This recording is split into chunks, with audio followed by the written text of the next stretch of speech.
Les Français aussi, on dit que le peu n'existe pas. Est-ce que vous pensez, Monsieur le Président, qu'il y a une solution militaire à la guerre du Sud-Vietnam? Non. Parce que vous savez que le peuple Vietnam, c'est un. Et le pays du Vietnam, c'est un. Les Américains ont fait une guerre d'agression, comme qui dit, c'est une guerre non déclarée. Et, comme vous savez aussi, vous avez pu lire dans la presse, n'est-ce pas, mondiale, que plus la guerre prolonge, plus les Américains et leurs valets, n'est-ce pas, s'enlisaient, hein?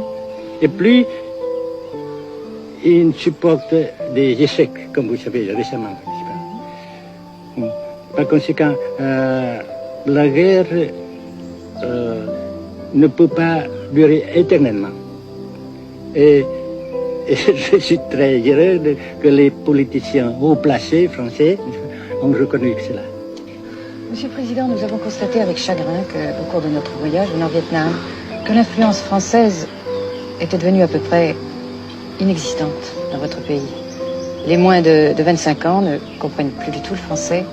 Et je me demande si, à votre idée, des rapports peuvent se rétablir tels que la France continue à jouer une sorte de rôle culturel ici.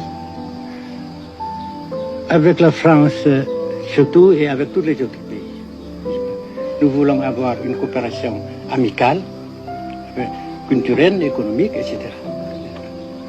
Mais je suis sûr que vous ne voulez pas avoir, n'est-ce pas, que la France ait l'influence qu'elle avait avant.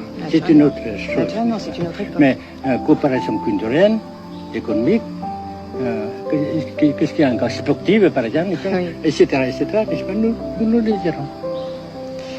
Si la guerre se cristallise au sud et se poursuit encore pendant quelques années, pensez-vous que l'avenir économique du Nord-Vietnam soit viable? Je suis sûr que ça non seulement viable, mais ça progresse.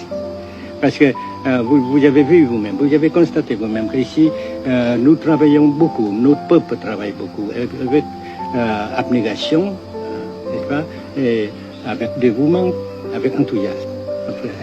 Et aussi, nous avons, n'est-ce pas, l'aide fraternelle des pays socialistes, n'est-ce pas.